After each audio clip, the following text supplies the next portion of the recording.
So I need a uterus to have an opinion about women's health, but not to participate in women's sports. Interesting. Interesting indeed. Let's take a second, back up to figure out how in the hell we got here. Welcome back to your favorite non-leftist lesbians YouTube channel. If you are new, make sure to subscribe. We call out the bullcrap every single week here. And you know, thinking about it, feminism wasn't always like this, was it? At first, we were very aware of the differences societally and biologically between males and females. Now we just have queer activists saying that trans women are biological women. I am a biological woman, and I'm also a transgender woman, and you want to know how. That's fair. Let's break down biological woman real quick. So biological simply means relating to biology or life and living processes. Turns out I'm alive. I am of living processes. I am flesh and bone, you know? I am biological. And woman is basically anyone who says they are a woman. It's a social construct. Hence, just another reason why we are here. Males, trans women or not, who have fully gone through male puberty, competing and destroying women's sports. It's an eternal sense of self. I love this tweet that my friend Zuby put out. It says, the evolution of modern feminism. Women exist. Women need protection from men. Women are equal to men. Women are men. Women are better than men. Men are women. Men are better women than women. Women don't exist.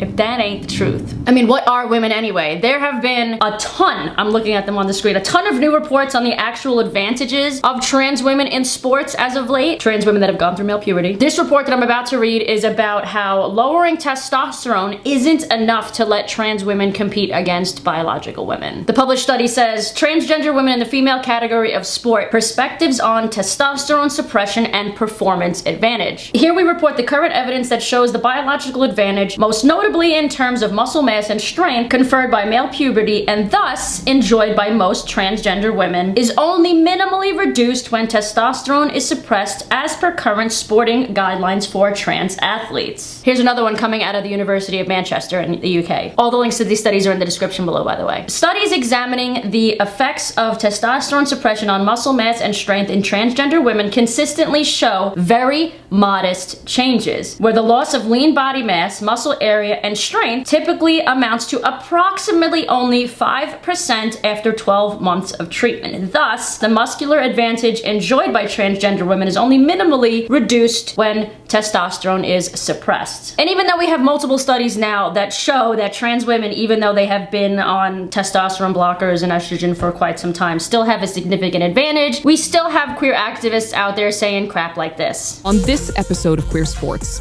trans athletes are suiting up and working hard to achieve their dreams, despite ongoing discrimination and intensifying attempts to ban them. Okay, this already starts out as disingenuous. Like, nobody has said that we want to ban them. We just want trans women that have gone through male puberty to play in male sports or co-ed sports. And it's not discrimination, it's separation. And guess what? Even if you want to call it discrimination, sometimes discrimination is a good thing. We discriminate kids by not letting them compete with adults for safety reasons. It's really separation, not discrimination, but you understand what I'm saying. We separate men from women. We separate kids from adults. We separate able-bodied people from disabled-bodied people in sports. A lot of the times we even separate by weight. This is all for safety and for fairness. Remember, males, if they do go through male puberty, on average have bigger hearts, bigger lungs, bigger hands, more red blood cells, somebody told me. I don't know if that's true. They're usually taller, bigger muscles. They take bigger craps even.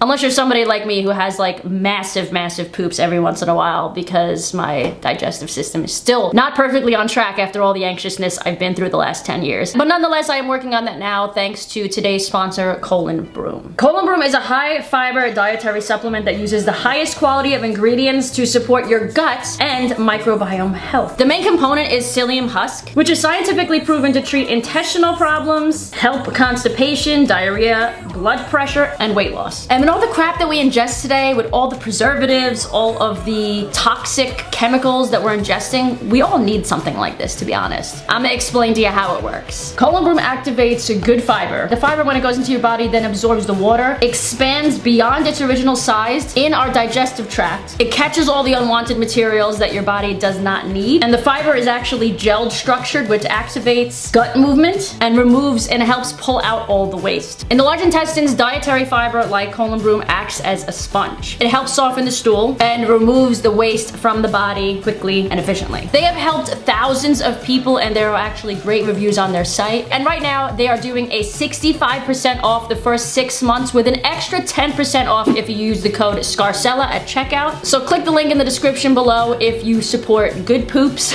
good poops and free speech. There you go. I mean, it is what it is, right? It's true. Now back to the trans athletes' findings that we have been getting more and more research over the past 10 years. This was another sports medicine published journal recently. The research was the effects of gender-affirming hormones on athletic performance in trans women and trans men. Trans women performed 31% more push-ups and 15% more sit-ups in 1 minute and ran 1.5 miles, which is 21% faster than their female counterparts. After 2 years of taking feminizing hormones, the push-up and sit-up differences disappeared, but trans women were still 12% faster. Prior to gender-affirming hormones, trans men performed 43% fewer push-ups and ran 1.5 miles, which is 15% slower than their male counterparts. After 1 year of taking masculinizing hormones, there was no longer a difference in push-ups or run times, and the number of sit-ups performed in 1 minute by trans men exceeded the average performance of their male counterparts, which is really interesting, which is again why most people don't have an issue with trans men competing in male sports. We only always have an issue with trans women competing in women's sports.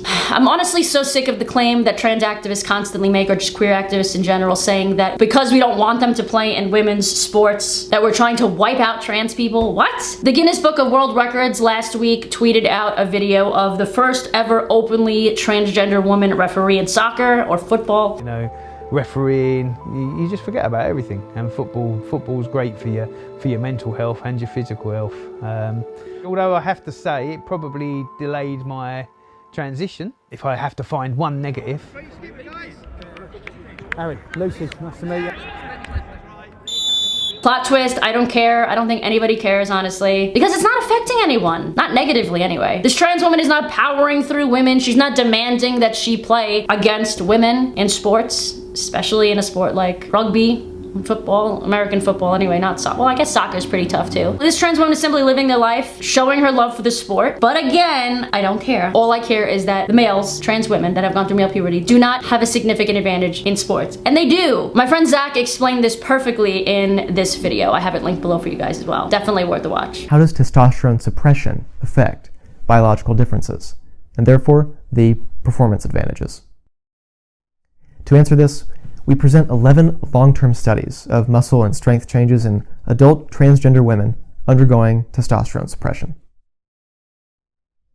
Study 1 shows, after 3 years of testosterone being suppressed to female levels, a total muscle area loss of 12%.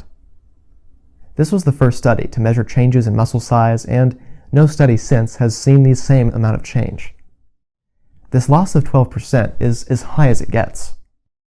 Remember, at baseline, males have over 30% more muscle than females. A 12% loss isn't enough to equalize this baseline difference. I'm honestly pretty sure I'm completely over this topic until more research comes out. I think this is going to be the last time I cover trans people in sports, unless something absolutely ridiculous comes up, which it probably will. Let me know what you guys think in the comments below. And be sure to check out our sponsor, Colin Broom. They are an amazing company. They are supporting good, healthy poops and free speech, two things that I am 100% on board with. Other than that, I will see you guys back here in a few days with a brand new video. Until then, I love you, love yourself, have nice poops.